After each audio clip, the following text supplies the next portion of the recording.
We're really Vinnie Vrotny, one of our Google Apps certified trainers and a Google certified teacher, and help lead our webinar today on calendar. So this will be an introduction Google Calendar.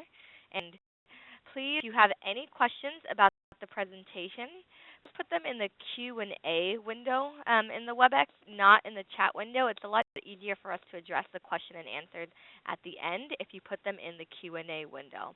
If you have questions about sound or something not related to the presentation, something related generally to WebEx, you can put them in the chat window. But with that, I will pass it over to Vinnie, who can talk to us a little bit more about Google Calendar. Great, and as soon as I have the ability to my desktop, we'll go ahead and do that. As Becky has noted, my name is Vinnie Vrotny. I am a Google certified teacher as well as a Google certified trainer. So at this point in time, I believe you should be able to see my desktop with our nice slideshow presentation. On the slides, we're just going to go in with a little bit of the slides to give the context of what is that we are going to cover for the webinar today, and then we'll actually go through the different aspects within this. One of the neat things about Google Calendars is that I personally actually began to utilize them before we made the switch to Google Apps for Education. In addition to being a Google certified trainer and a Google certified teacher, additionally I am a parent. I'm the parent of a wife who is a teacher as well. She's a K-8 music teacher, as well as the parent of a 19-year-old and a 15-year-old. And if any of you are fortunate enough to have children of that age, you'll know that they are very busy nowadays with a variety of different things which are going on. And so we began to try to utilize Google Calendars as a way to organize our lives. Some of the examples that I'll be showing are ones that we use personally with the family. Others of them exist within the school. And then the thing about Google Calendar is the fact that all of these can be brought in together and viewed and accessed all in one place. As Becky said, I also am a Google certified trainer to go along with this. So what is it that we're going to be focusing and working on today? The first thing that we're really going to be working on is we're going to work and spend some time on how to add appointment events. And there's some really easy ways to do this. In through the graphic that you'll see, there are a variety of different events, and we'll show different ways to view different things within your calendar once you've made the entry. So we'll talk about the calendar in general, different ways that you can view the calendar, as well as different ways that you can begin to use the calendar to utilize and manage your appointments and events. Additionally, we're going to take a look a little bit more in depth in terms of adding information, because this is where the real beauty of the calendar can exist. And so we'll talk a little bit about all of the various different features and options that exist within this particular screen. So why you may want to add some of the lab events to go ahead to add to this particular calendar and work with it from there. So we're going to talk about that and demonstrate that in a little bit more detail. The next thing that we're going to talk about is we're going to talk about manipulating and managing multiple calendars within your set of calendars. And again, this is a screenshot that you will see a little bit later, but you'll see all of the calendars that I have into some of these and what the function of some of these particular calendars are, because I think that it demonstrates a wide variety of the different ways that you can utilize your Google Calendars, as well as I'm going to begin to talk about a little bit some of the things that you can do a little bit later on. I know that this has been billed as an intro, but I also want to kind of whet your appetite so that as you become more calendar savvy and more calendar crazy like we have become, they will have the ability to go ahead and work within the various different multiple calendars. So again, we're just going to go ahead and get started with calendars, and again, we'll pull this up at the end, so that therefore, if you do have any questions and differences, to go ahead that you can access and know how you can access me at a later point in time. So this is your basic calendar view when you start up in calendars. And if you're just starting with calendars, you will notice that this is really not your calendar view, because you will see all of the various different colors and such. The first thing that you'll notice is on the left-hand side here, where I have the listing of my calendars and the various different calendar types. You'll see some of them have bands across them, colored bands. This allows me to designate whether that calendar is turned on or visible to me.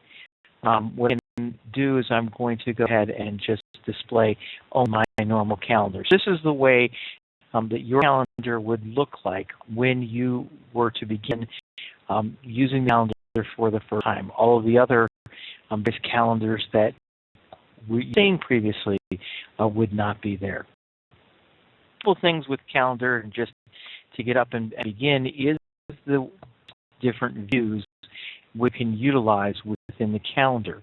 A lot of people like to have what they call the weekly view, and this is very similar to a planner.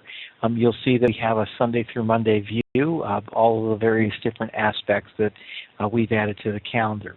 You'll see that up in the top part of the calendar here, where my cursor is, you'll see that there are what we call all-day events. These are items which you've designated as being non-time specific, so that they will show up as being all day.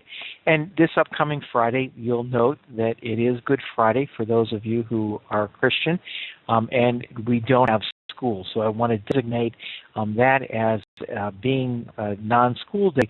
So instead of cluttering it up as an appointment, we put that up into the all-day events, and we'll see that in just a moment how we can work within that. Now, this view may or may not be beneficial to you. To change your view, you can simply come up into the area in the upper right-hand side and click, so that you can take a look at a day-by-day view. Therefore, when we take a look, and we'll come back and view this when we have more calendars turned on. But when you click on this, it will show you multiple different events and where they stack in, and so that you can see. So you'll see in the midst of here, you'll see that there's a webinar that I'm going to be doing on Google Calendars, and then I have the band. And then the other nice thing is, just like many of the computer-based calendars, is that you'll see a little bar which designates where we are in that particular time. Another view that we have is we have the month view, and in the month view, it allows us to take an overall view so that we can see what the all-day events are. Those are the ones which are in the colored bands, and which are the various other individual events within that month view. We can also take a look at the day view, a 4-day view, which is one of the custom views, or oftentimes I like the agenda view, because the agenda view gives everything in a nice list, so that we can begin to take a look at all of the various different aspects and things which are going on within that particular view. Just to the right of each of the individual items is a little click which allows you to get into some of the within the particular event, so that you'll see that, for instance, tomorrow I have a conference call with Schoology, with designated what the phone number and the calendar that it's on, whether or not I'm going to be attending that particular event. So you'll see that there's a lot of different ways. I'll go back to the week, because one of the things that you can do is you highlight and create your own custom view within this, so that you can show as many days as you would like within your calendar. So in the all-day area, if I click here and drag across, what I can do is I can add that in that way, and then we'll go in, and I'm kind of jumping ahead. So the first thing that we do is we add events, and there are a couple different ways that we can add events into our calendars. The first way to create an event is to click on this button in the upper corner, which is to create an event. And when I do that, it takes me to the event detail. This is, more detailed way. I'm going to go back to the calendar, and we'll come back to that in a few minutes. But it's just one of the ways. There's this quick add, which enables me to add in. So, for instance, you'll see the example that I have dinner with Michael 7 p.m. tomorrow. The calendar will interpret that and add something into the calendar of that. So, if I want to have a meeting with middle school principal, 7 p.m. on Thursday, I can simply type that in, click add, and what we'll see now is on my calendar, this particular event is added into the calendar for me to be ready to go. And we can see up to the top, it shows me the last item that was added on into my calendar. As I really don't have a meeting with my principal, I'm going to click on undo, and we're going to work within there. One additional way to add events into your calendar is to simply click on the time that that event is going to occur. And likewise, if I want to have a meeting with the middle school principal again, we can go ahead and add that particular event and create that event so that it now shows up on my calendar. So 3 different ways to add events on into your calendar. First of which is the quick add. I really use the quick add. I'm more of a click on the time and date type person to work within the various different aspects of my events. Or more often than not, when I click here, we'll see that it gives me the small view. If I click on the edit event details, this again takes me into that large set of details. So I either more frequently will click on the create event or to click on the time and then go into the more details to get to this particular view, because there's a number of different that I can add to my calendar event that will make it a little bit more functional for me in the way that I'd like to use that. Then we see some various different items that we saw previously. So if I want to go ahead and add, so I want to meet with my high school principal, I can go ahead and add that particular event on in. It gives me the ability to set the day. So I want to meet with the high school principal on the 21st. I want to meet with them at 2 o'clock so that it's against the meeting that I have with my middle school principal. And most events are configured for an hour-long block.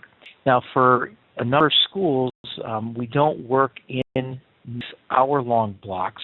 And this is the one thing that Google Calendars does not do as well, is that you, as a domain admin, you can't change that default. So if your school typically has 45-minute blocks, or in our case, in our high school, we have 47-minute classes, and if you want to click and add you want to meet with a particular teacher or within a particular class, if I wanted to add that for the 47 minutes, what I would have to do, and why I go into the event details so frequently, is that I come in and add the start time, and then I will change that to a 2:47 fit within the blocks that we have.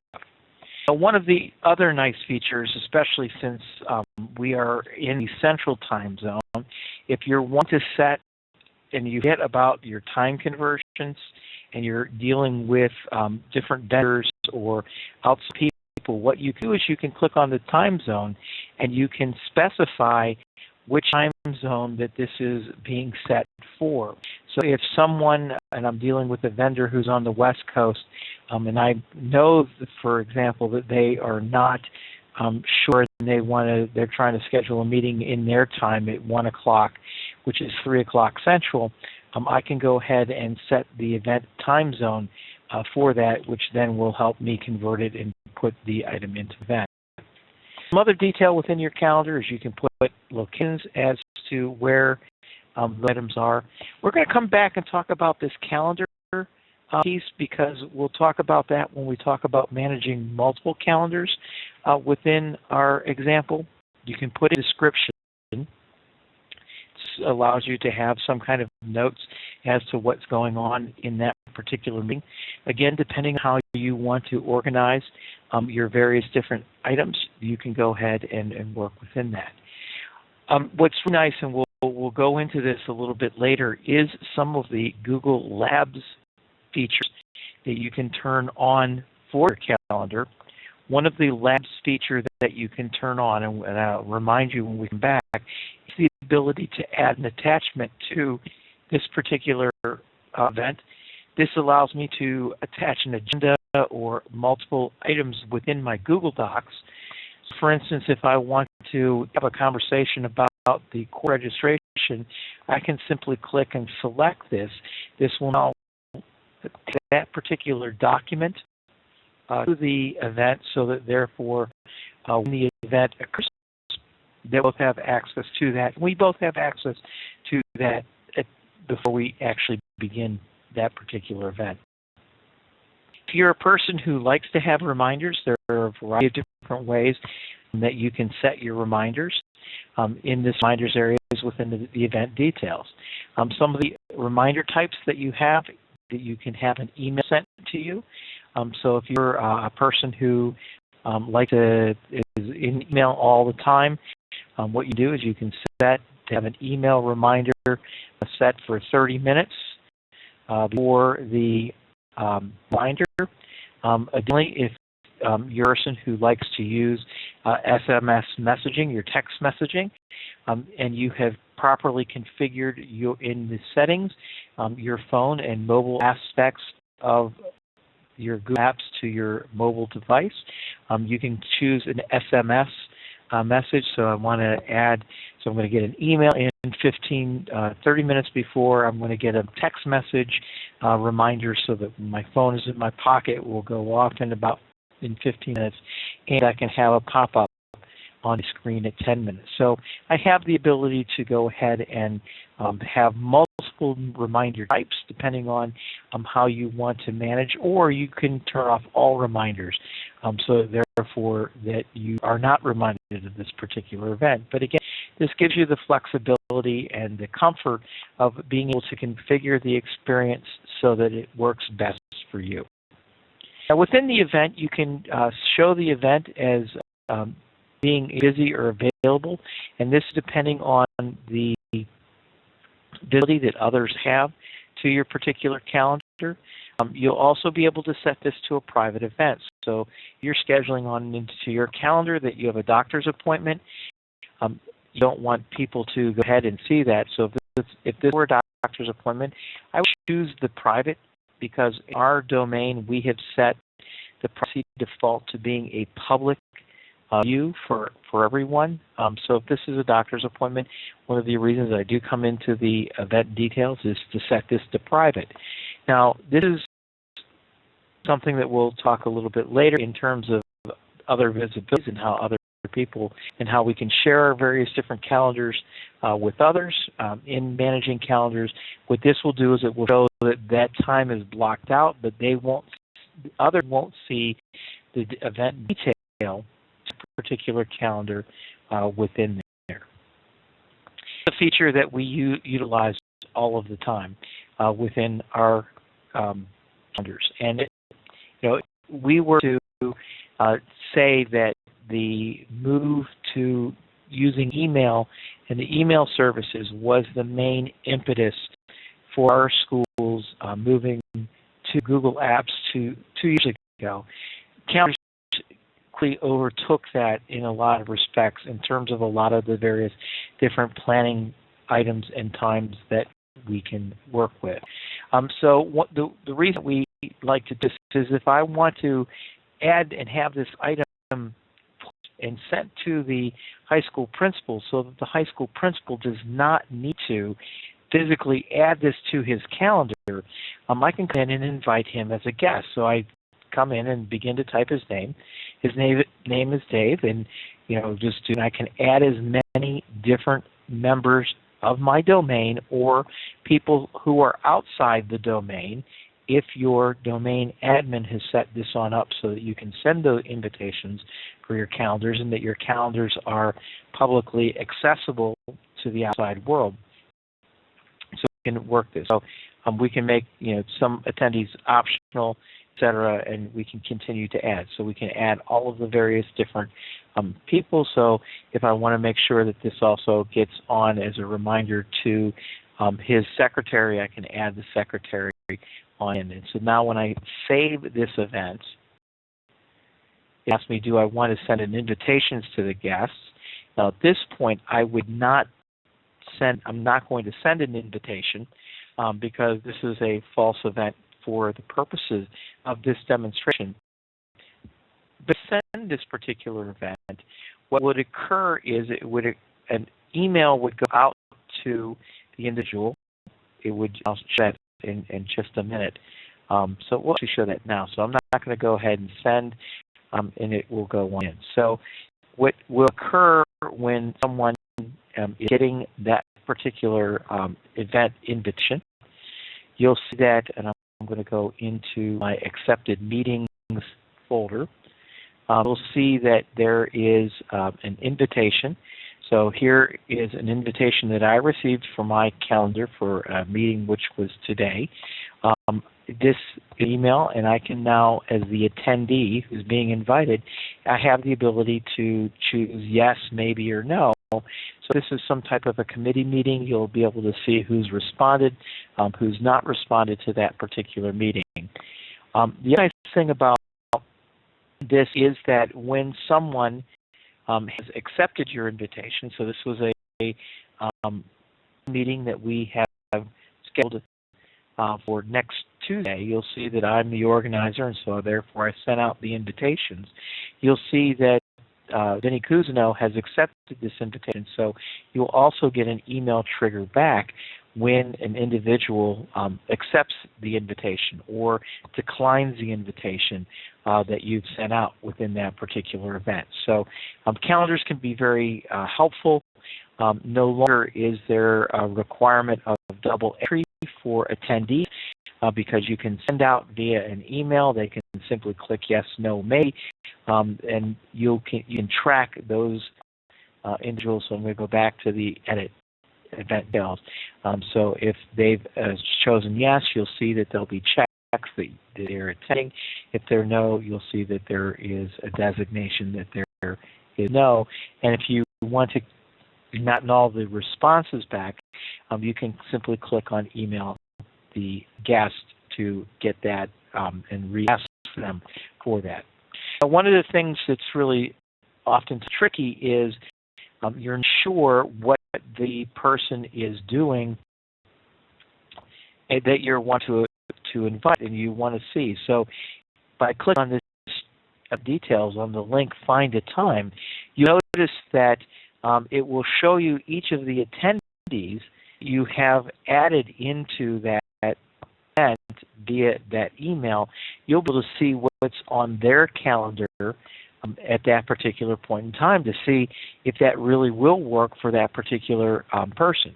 So our high school principal, you'll see that I've proposed an event for 2 o'clock, but right now that there's another event which is going on for him, so therefore I may have to put my meeting back to 2:15 in order for that to happen. So it's a great way to working within there. One of the other things that I didn't mention is the fact that, again, up at the top, we can choose an event to be an all-day event, or if it's a regularly scheduled meeting that you're trying to do, you can click on the repeat, and what this will do, much like many other calendaring programs, will give you the ability to choose how the frequency of how these events do repeat. So I want it to repeat daily, every weekday, every Monday, Wednesday, Friday.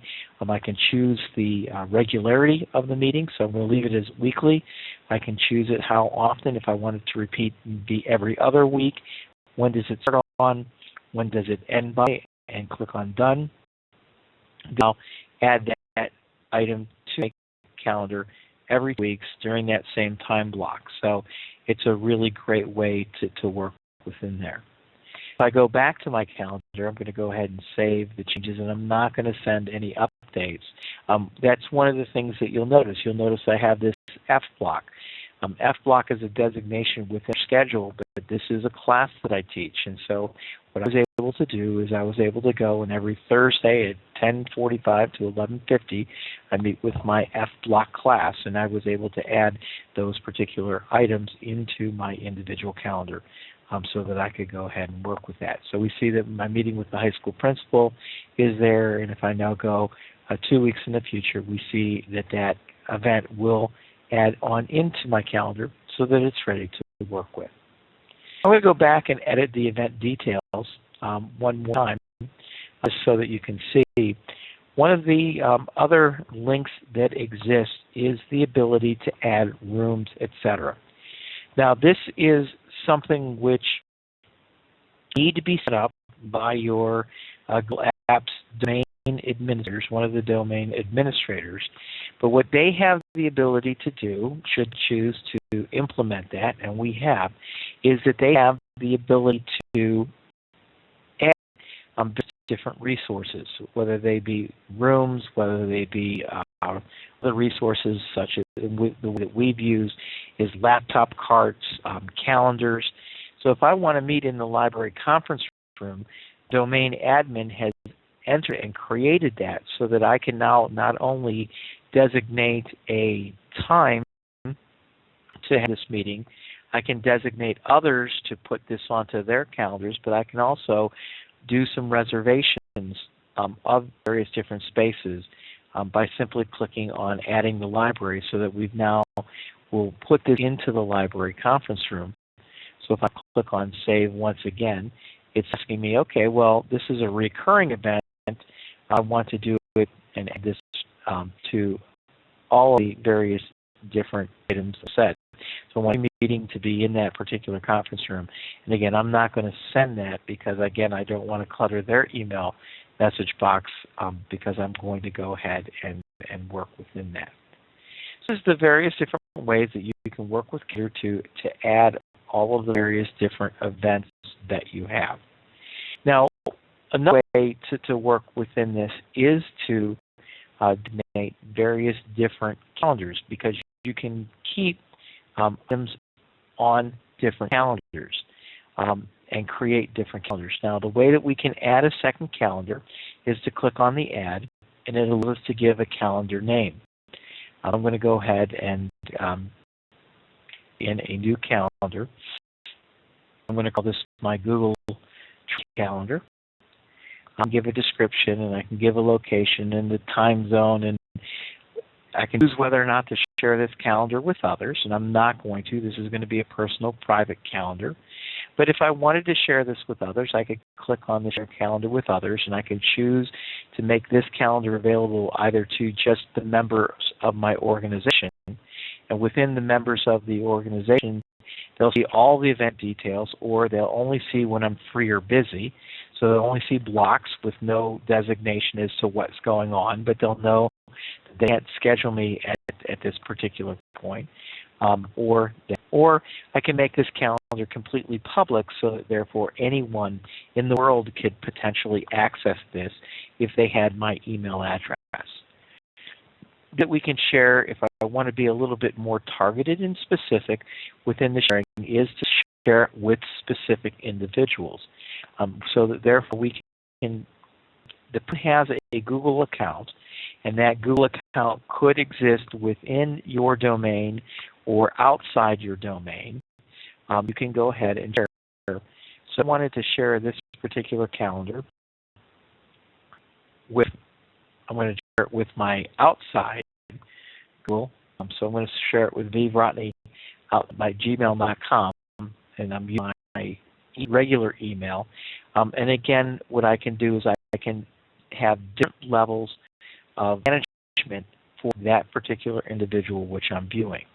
So if I want this individual to be able to make changes and manage sharing, add other people into share in this particular event, we can designate that person. We can allow this person only to make changes to events, so to add calendar items, but not add others into the sharing. Again, the same two designations that we had previously, to see all the event details and only see the free and busy event details. So there are a variety of different ways, and when I click on this create calendar, it's going to say, well, do you really want to do this? This person is outside your organization. I'm going to say yes, and it will now add that calendar on in. Now you'll notice this calendar does have a different color, and if I were to want to edit, so I'm going to come in and edit particular Google webinar calendar. If I want to change the calendar which it was in, simply click on the Google training, because I really don't want it to show on my general calendar, but I want it to show on my Google Calendar now saved. You'll now notice that the color changes, and this is how you can begin to designate various different items on your calendar. So different ways that this can be used is that you can create events on your main calendar, which are some of the detail work. But if some of you are teachers and have different sections of classes, what you would be able to do is you would be able to designate and create calendars for each of the various different sections.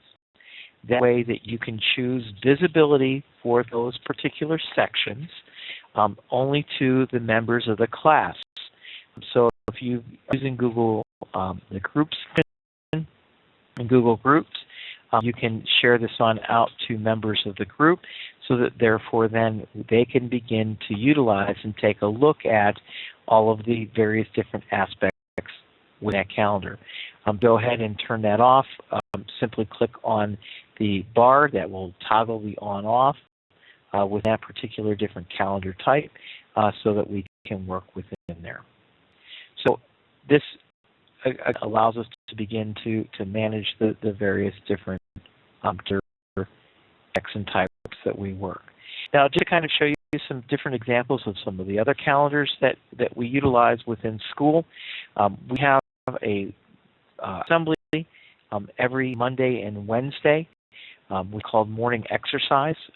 We've created a calendar for us so that we just see the morning X events that are going on, as along with we maintain and keep this up in terms of what the assembly is going to be.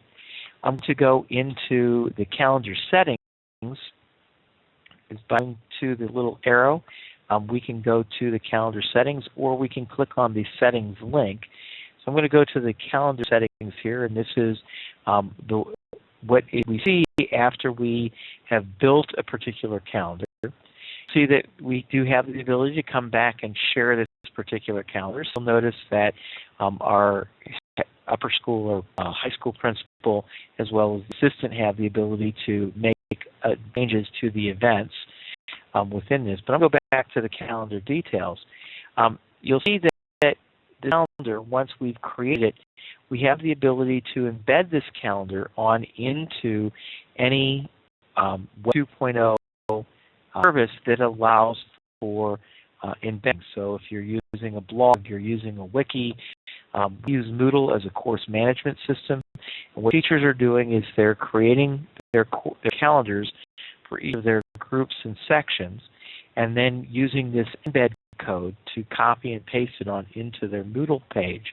So therefore, any time that they make changes and modifications to homework assignments, class lecture lists, etc., that they simply make a change on their calendar, change then shows up in the course management system. The thing that you'll see is that there's this calendar ID, which is a email address. It's a pretty long and pretty cumbersome email address. But one of the things that we then do is we then have the ability, so if someone else who we want would like to add this calendar into their set of calendars, we can copy this email address and send it out into an email stating that if you would like to subscribe to this particular calendar and have it as part of the calendars that you see, come back, and we're going to go back to the calendar. So if we were to copy that in other calendars, add a coworker calendar, I could paste that email address, that cumbersome one, from, again, this is one of the reasons that we email and with the copy and paste. We then paste it, so now that person would now have access or be subscribing to that particular calendar so that they can begin to utilize that. Other calendar types that you'll see that there are ones that I've created for my daughter. This shows you that right now she's in driver's ed, so that we can have that. For school calendar, which is one which we send on out. This are all of the events, and these are available to all the teachers. So we'll see that various different due dates and times. You'll see what meetings are scheduled, at what times. You'll see that there are various other different meetings which we can begin to see. So we can see right now at school that our college counseling department is having an evening meeting with the parents of sophomores. The other calendars that we have begun to create and utilize is what we call our upper school test calendar. Again, this is one that I normally don't keep turned on, but I do begin to work within this. I have the ability, I'm just going to go ahead and just leave the test calendar on. But one of the things that we want to do is we want to help students manage their lives. And so to create this upper school test calendar, teachers fill out a Google form when it gets added into a list. Again, in some more advanced and down the road pieces, there are different ways to take information from a Google form and tie it to your calendar, but that is not a discussion on how to do that for today, but it is something which can be utilized. And so therefore we can see what tests are on what days. So as a teacher, want to schedule my test, I can see, knowing the students in my class and what other classes that they may be taking, that they have what's going on and what tests. So this one, I oftentimes like to utilize the agenda view, so that therefore I can see at what time. So I can see that it's mostly a 10th grade Algebra 2 test this upcoming Thursday. So if I had a lot of 10th graders or a lot of juniors, we see that the juniors have a physics test here as well as a U.S. history project. If I wanted to schedule a test, we will not have that. We then have taken this calendar address and we sent it out to all of our parents so that if they're using a calendaring system, this is one which we have created public for the parents. They don't get to see all the nitty-gritty details to all of the various different aspects within the calendar. But this interest assessments one, we do feel that it is important that parents do have the ability to access so that we can begin to show that on out to the various different parents. That would then come on into the sharing settings. So within this sharing of this calendar, we've made this calendar public. We allow all of the teachers to have access so that they have this in their list of calendars so that they can turn this on or off within the view. When I go back to the calendar, again, I typically keep this off because I don't need to see these events daily, but when I'm wanting to schedule a test or an exam or a paper, I do have the ability to turn that on to see what other things are there. So that we can make sure that we work within there. And again, I'm going to go back into the week. I am one of the domain admins, and I'm going to turn off the test calendar. You'll see that those resources, that library conference room, you'll see that I have those available. I have them all turned on. So if I go into my calendar settings, I can turn calendars on and off into my list. If I really want to see what's going on in the library conference room, I can turn this on in the list, go to my calendar, see that library conference room, so I can turn that on and off. And now you'll see that it's a double entry here, one in my calendar, but because I invited the library conference room resource space, I have the ability to see. So what we do with our set of calendars is in with a Google site in with library. What we've done is we've created a calendar that has the library resource spaces, our periodical, our main section, and a section which we call the Acorn section, so that teachers can come in. I used to take a look at an old paper binder, see what's available to them, and then begin to search those spaces themselves simply by adding items on into their own individual calendars. So you'll see that we have middle school laptop cart. We can see who's got it checked out. Within there, we've got another middle school laptop cart that we use, as well as the library set of items. So turn all of these items on and off within here. And I'm going to go back into my settings because I know that I really don't want to see the library conference room within that. But again, I can turn that on and off as need be. Just some different ways and different things that we can begin to construct and create within our calendars.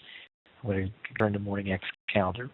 Now, one of the things that I had mentioned is the fact that you can add other calendars or be invited to other calendars. So this eldest daughter, she shared her calendar out with me that she maintains, and again, she's using it not only on her computer, but as well as her the nice thing is if you have the mobile devices, whether an iPod Touch, an iPhone, an iPad, an Android-based, and I do use an iPad as well as an Android-based phone.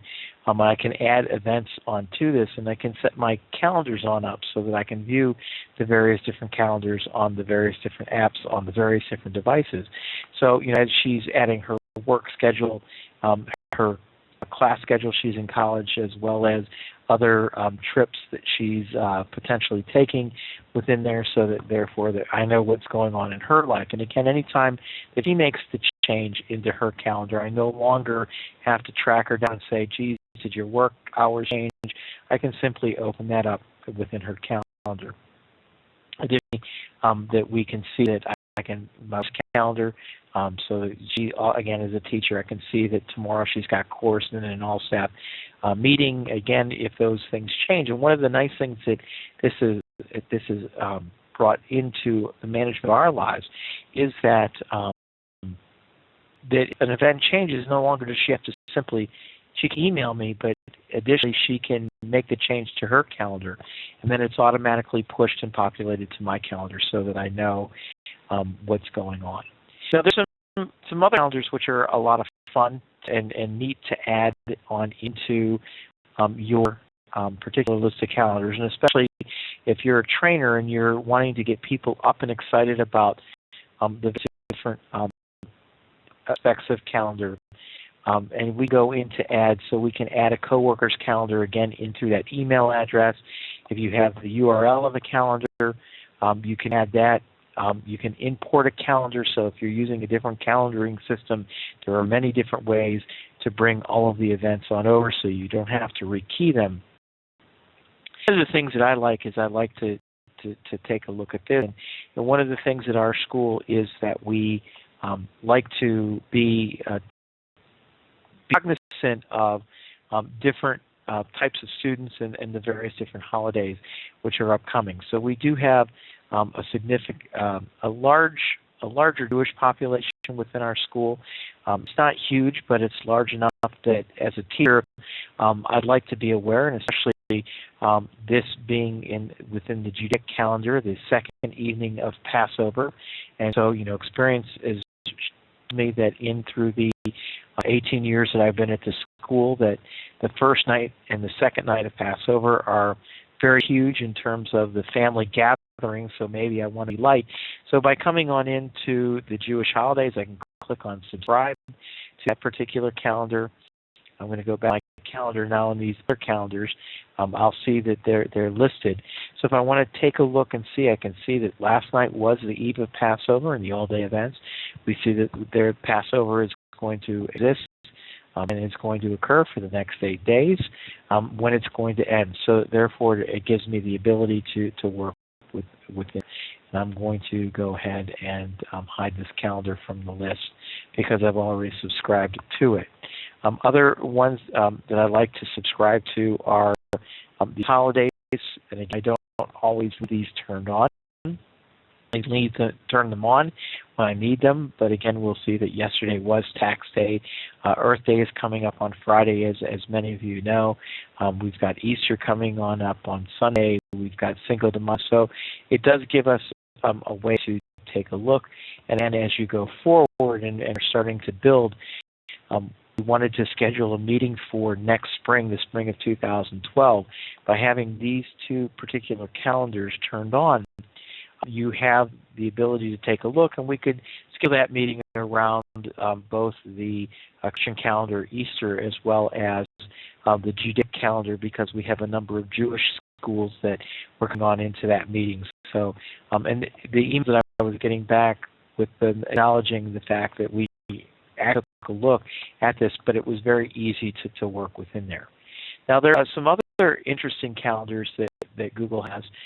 In addition to the holidays, there are the sports calendars. And so, one of the ways that in our training that we got people up and excited, I actually happen to be a baseball fan, so I can come in and take a look at baseball, and I can take a look and see that not only do I have the League Baseball, I can take a look at the Caribbean World Series. I'm going to go back to the sports. I can take a look at cricket, and if I see what is going on and what the schedule in the English or Indian Premier League is, I can simply click on this, choose a team that I want to follow. So if I want to find out the schedule of the Mumbai Indians, I can go ahead and do this. I'll go ahead and click back because I'm going to turn on two calendars that I typically turn on. I'm a big hockey fan, and for those who aware that the hockey NHL is in their playoffs, and so I can see that my favorite team, the Pittsburgh Penguins, have games, and it's showing me the schedule of when the games are.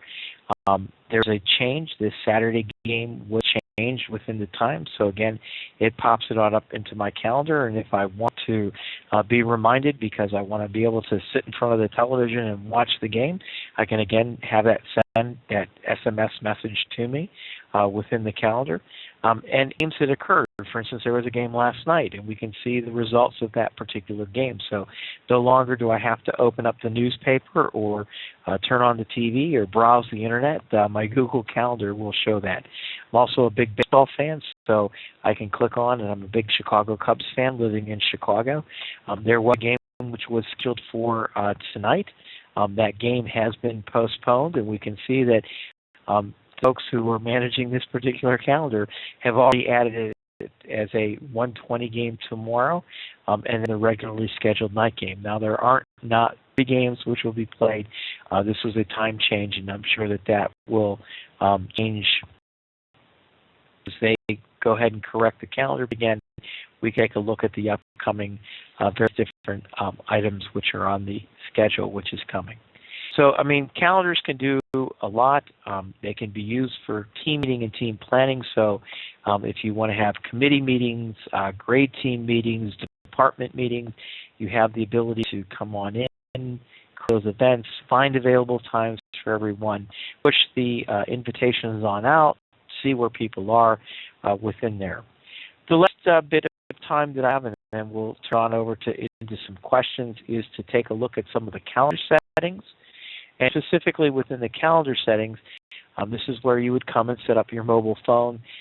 This is where you would now change the notifications on the individual calendars, as well as whether you see them in your list or not. And again, you can turn things on or off within your list to make life more convenient, so that if you're like me, you'll notice I have a lot of calendars within my list.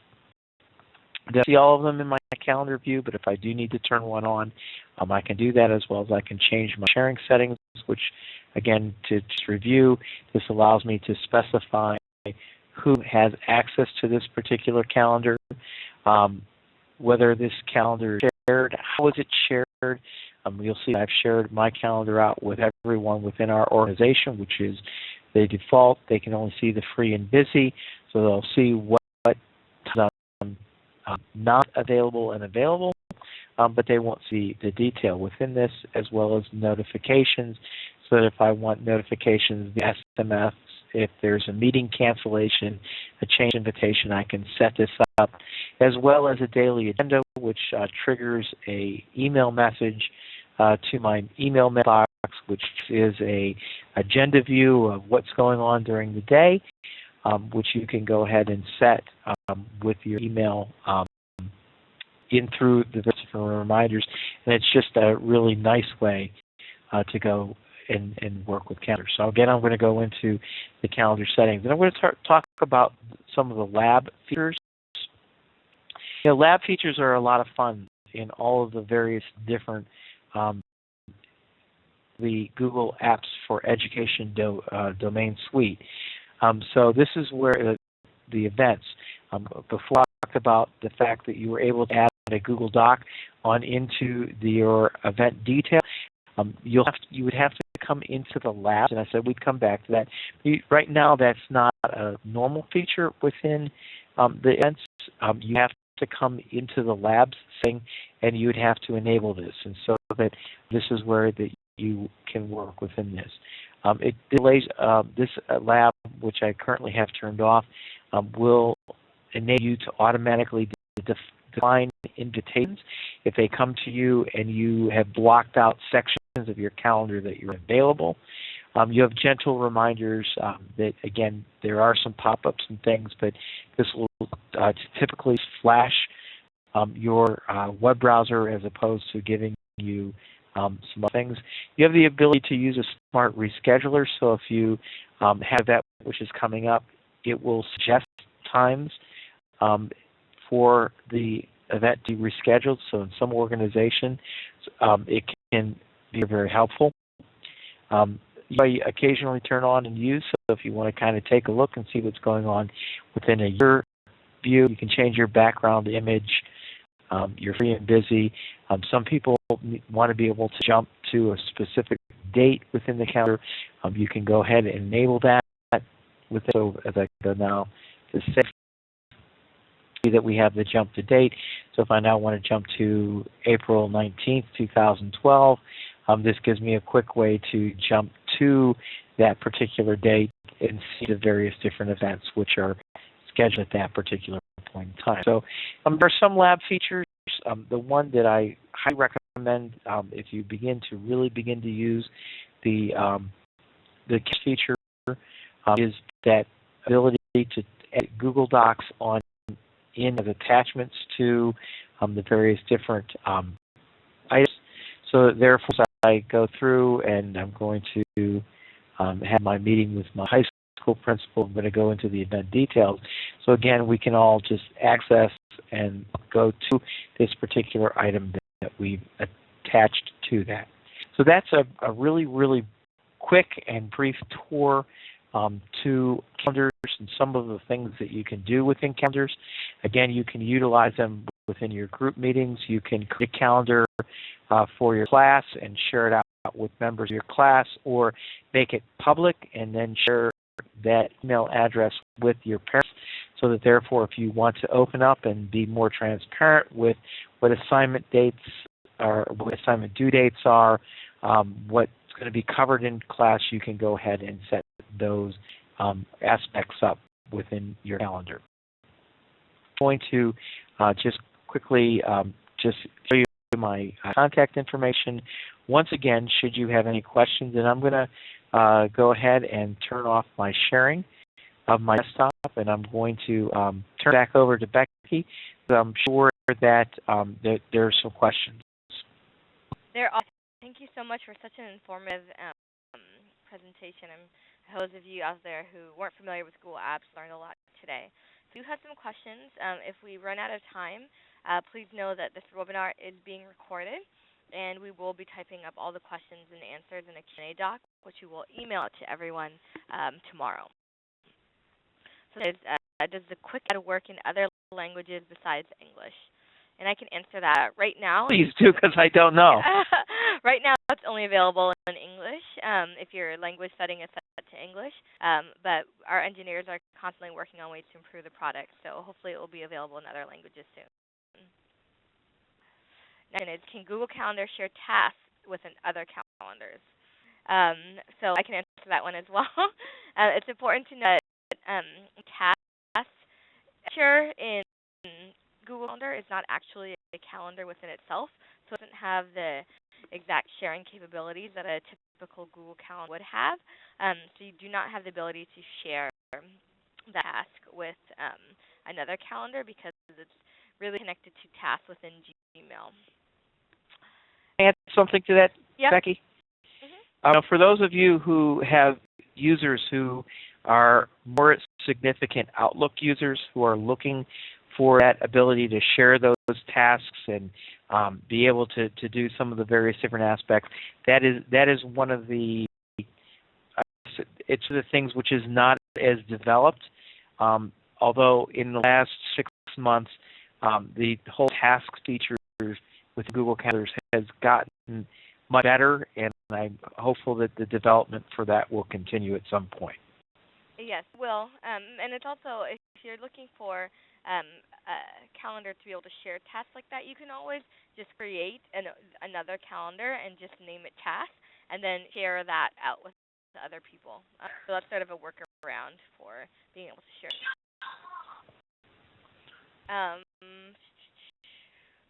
I might skip a couple questions if we don't know as if they aren't specific to this webinar. Another one is, when will Google allow an email to convert so that it can become an event and that email is attached to the event? I can attempt to answer this one. So there's no direct linkage from an email into a calendar event. However, you can turn an email into a task and have the task be placed, I guess, on the task calendar in your Google Calendar. So that's. I'm going to stop you there because that's an incorrect statement. In your email, if you have an email open and you have the More Actions button, when you click on the More Actions button, one of the items in that list is to create an event. And when you go to that create an event, it will give you the ability to come up with a pop-up window which enables you to set the calendar that you would like to add it to, as well as time. And what it will do is, if in the time, if the specific time in the message, it does its best to try to designate what the time by the calendar. So there is in your email under the More Actions button the ability to create an event for your calendar. Awesome. I'm just looking at that one. That's something that I didn't know. So thanks for sharing. No problem. I had a question about being able to add rooms, but I think you answered that during the webinar. They followed up and said that you answered that. There is the ability to add rooms as an administrator to your Google Apps for Education or just Google Apps instance. Right. Another question was, this person says that they love the layering effect, and they want to know, can you prioritize the layers so that you know which one floats to the top? For example, ranking the importance of a meeting. I not so.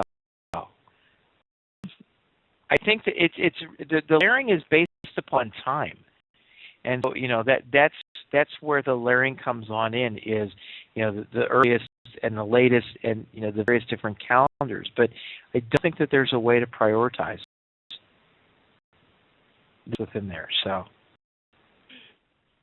Thank you.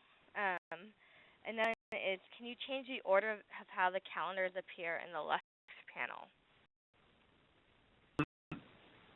Panel, you can change with the calendars is you can change the colors that calendar and how the calendar shows up on yours.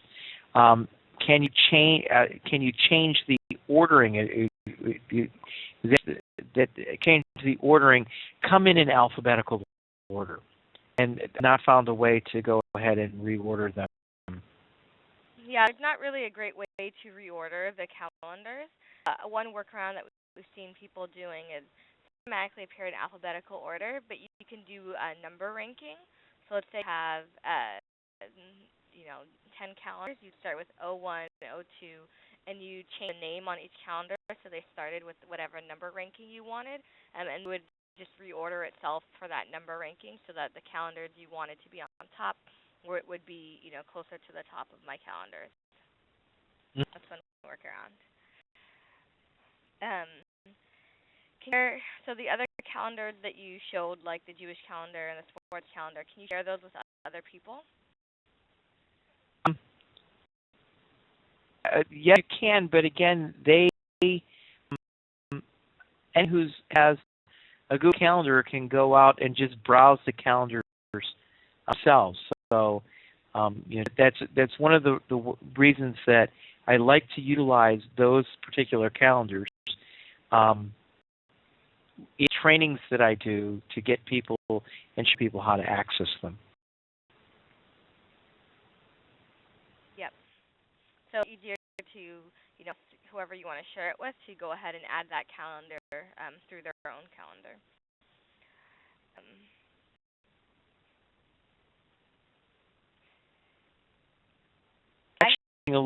Taking a look at it, you're not able to share those calendars. They just have to add them themselves. Go ahead. Yes. Let's see.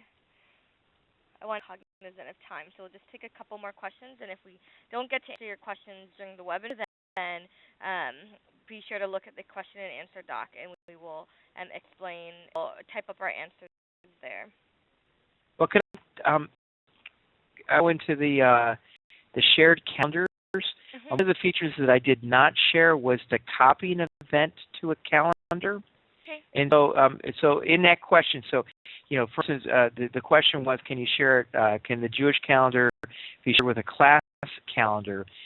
What you can't share that Jewish calendar. What you can do is you can go to that calendar, click that event, and copy that event to your class calendar. So if you have both of the calendars turned on, it would show up in both.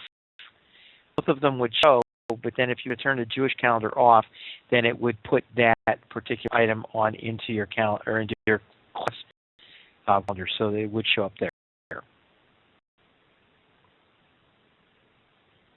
Great, awesome. So I'll just take one more question, and then the rest of them we'll make sure that we answer in our question and answer document. Okay. So let's see. Can you add to email the ability to add an event to calendar in Google Apps? I'm not sure what that question means, so please answer that question in email. There into the more actions, there is a choice called create an event. That will do is it'll allow you to add a event into your whichever of the calendars you want to add that event to. And so the last question is, can you explain how the sign-up calendars work? So how would others sign up for like a lab or a mobile cart using your calendar? Okay, and part of this is part of a different webinar, which I believe occurred, and so you can go back into the archives, or will most likely be one of the webinars coming up. But as a domain administrator, what you need to do, or they can look it up via Google, you need to set up a resource within their Google Apps for Domain. Part of setting up that resource is creating a calendar and assigning management of that calendar and all of those different aspects on the domain administration. It's set up, and for those of you who are domain admins, or if working with your domain admin, it will take up to 24 hours for that resource to show up. So it's not something that you can create at 2 o'clock in the afternoon and expect that 3 or 4 that people will be able to begin to reserve that. But once you've done that, what it is that you'll go into the event. So I'm just going to go ahead and share my desktop real quick within here. So as it pops, so into my calendar. So we're going to go ahead and close that. So when I go into my event in details, right-hand side, and I'm waiting for things to load, and we can see that we've got the loading. And a pretty big storm has rolled on in, so my internet access may be a bit slower. But edit event details, and I actually can pull it up probably quick here. Going back. So in my event details, You'll have this area here called Rooms, etc. So anything that your domain admin has set up as a room, by clicking or as a resource, they click on this link, you'll see the resources which are currently available. So if something is already booked or unavailable for the time period which you've selected, it won't show up in the list. There's a little link for add. By clicking on add, then that will add that item and invite that item into your particular event. And likewise, you can go ahead and ask by entering their email addresses here. Great. Thank you again, Vinnie, for hosting this webinar with us today, and thank you to all the attendees for sticking with us. Again, I will send out a link to the recorded webinar and to the transcript for this Q&A session, along with answers to any questions we may not have addressed today during the recorded session. And I hope that you guys will join us next week for and in the week in the future for more Google Apps for Education and Professional Development webinars. Thank you all. All right, thank you.